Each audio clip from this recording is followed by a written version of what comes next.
दोस्तों, इतिहास में भारत को विश्व गुरु कहा जाता था। इस उपाधि को दिलाने में बहुत से विश्वविद्यालयों, आचार्यों और चिंतकों का महत्व था, परंतु नालंदा यूनिवर्सिटी को इन सभी का सिरमौर कहा जा सकता है। आइए जानते हैं नालंदा यूनिवर्सिटी के बारे में। अभी तक के ज्ञात इतिहास की सबसे महान यूनिवर्सिटी है नालंदा यूनिवर्सिटी। आज भले ही भारत शिक्षा के मामले में पिछड़ा हुआ हो, लेकिन कभी यही भारत दुनिया के लिए ज्ञान का स्रोत हुआ करता था। आज सैकड़ों छात्रों पर केवल एक अध्यापक उपलब्ध होते हैं। वहीं हजारों वर्ष पहले इस विश्वविद्यालय के वैभव के दिनों में इसमें 10,000 से अधिक छात्र और 2,000 शिक्षक शामिल थे, यानी कि केवल 5 छात्रों पर एक अध्यापक।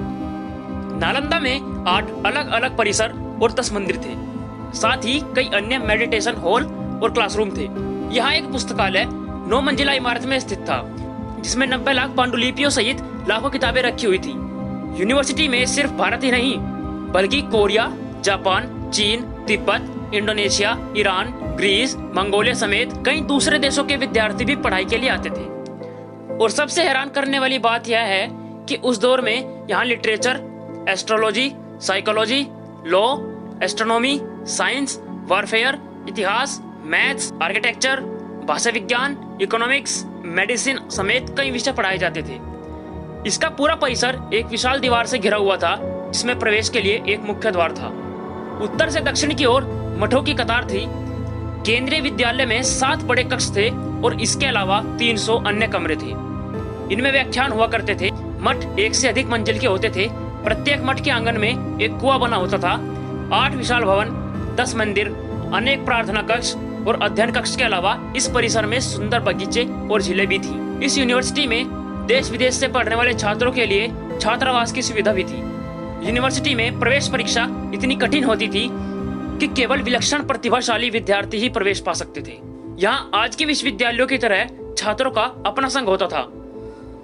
वे स्वयं इसकी व्यवस्था तथा चुनाव करते थे। छात्रों को किसी प्रकार की आर्थिक चिंता न थी। उनके लिए शिक्षा, भोजन, वस्त्र, औषधि और उपचार सभी निःशुल्क थे। राज्य की ओर से विश्वविद्यालय को 200 गांव दान में मिले थे, जिनसे प्राप्त आय और अनाज से उसका खर्च चलता था। लगभग 8 सालों तक अस्तित्व में रहने के बाद इस विश्वविद्यालय को भूखे, नंगे, असभ्य आदमखोरों की नजर लग गई।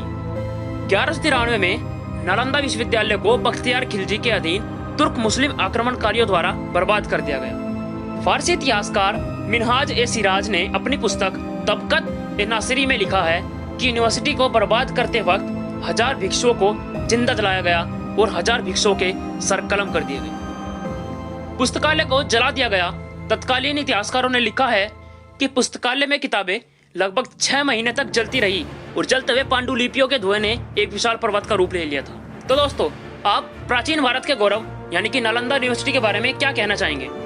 कमेंट बॉक्स में जरूर बताइएगा। Subscribe for more updates. Till then keep sharing.